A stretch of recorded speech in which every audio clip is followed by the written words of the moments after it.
Everyone is so, it's, when you cannot get people to even, when someone tells you that they won an election that they lost, that's going to a whole nother level. And then you have people believing in you because they trusted in you and they thought they were doing something that was noble and they thought they were standing up for the right thing when they really weren't. You were leading them astray. And the common enemy is not us. It's not the media. I mean, listen, maybe it's someone else. It's not me. It's not you. To the best of my ability, I tell you the truth every night. And if I screw it up, I apologize and I correct it. But these people are being lied to and have been lied to for at least the past 5 years. I like the sort of calm and unity-based tone of Don Lemon. We the media, we're not the enemy. He works for CNN.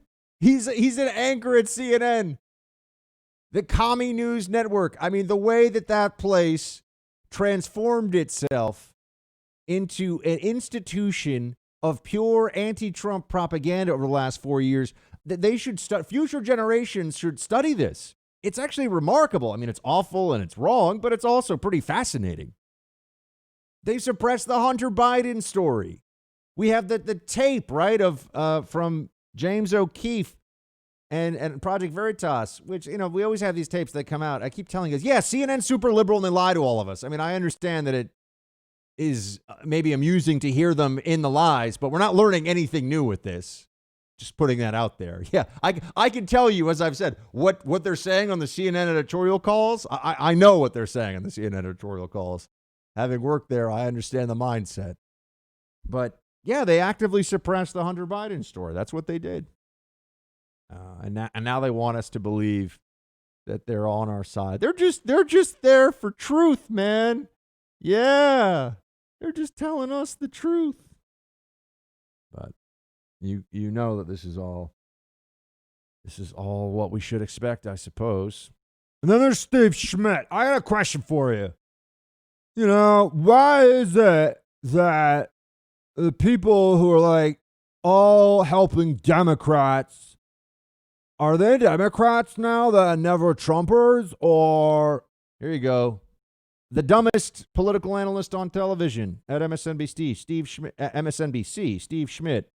Here he is, play 8. We're in a fight now between an autocratic movement and a democratic movement. And the only way to win a fight is either through submission or through exhaustion. And here's the deal. And this is what I would say to the people that Tim described as deluded. They are in a party that has let out of the underworld a mixture of conspiracy theorists, white nationalists, white supremacists, militia groups, and all of those people are part of their Trump coalition, right? They are in the mainstream of the Trump coalition. Groups like the Lincoln Project, our view is very simple. There is no compromise with these people. They must be driven back into the underworld of American politics.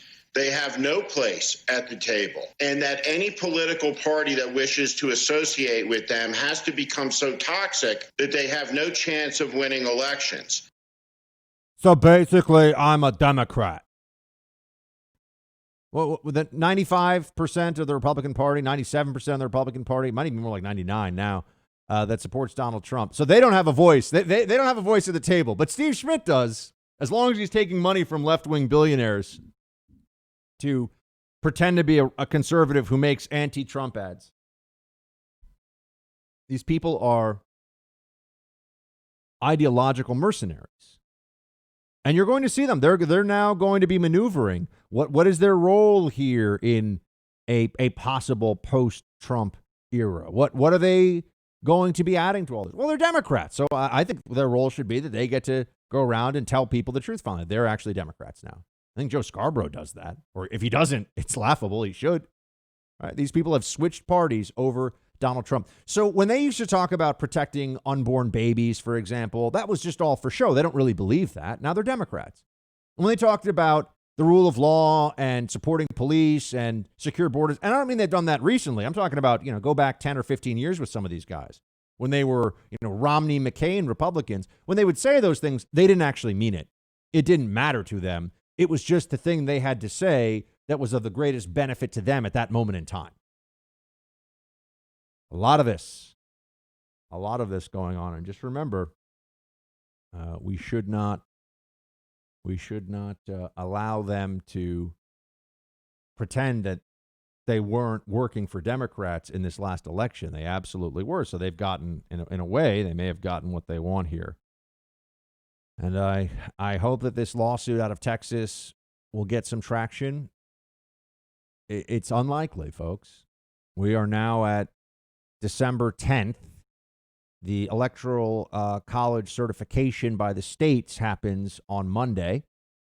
And then we have a few weeks, but it'll be over the holidays and won't be a lot going on. And then there'll be the actual electoral college official tally.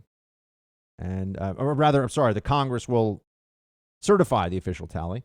And at that point, that's all she wrote. So we have a few weeks here. There could be something, and I don't know if you want to use the term miracle, but there could be something unexpected that comes together here. But what's the downside? I keep telling my friends this, people who are conservatives, who view me as a fighter but reasonable, which I think is a nice. I'll take that I fight, but I try to be reasonable. What's the downside of fighting? Why not make this as difficult for the Democrats as possible? Why not drive them insane? Oppose, resist, right? Hashtag resist. Now it's our turn. Now the shoe is on the other foot. Now we're the ones that are going to say, slow it all down, attack with everything we've got, use every advantage we have within the system to defeat the people, the Democrats, Biden, who corrupted so thoroughly our entire political system. Hey, Team Buck, thank you so much for watching The First on YouTube. If you like this video, please click that little thumbs up button so then it will log as liked. And also, if you want to see more great content from The First, please click subscribe.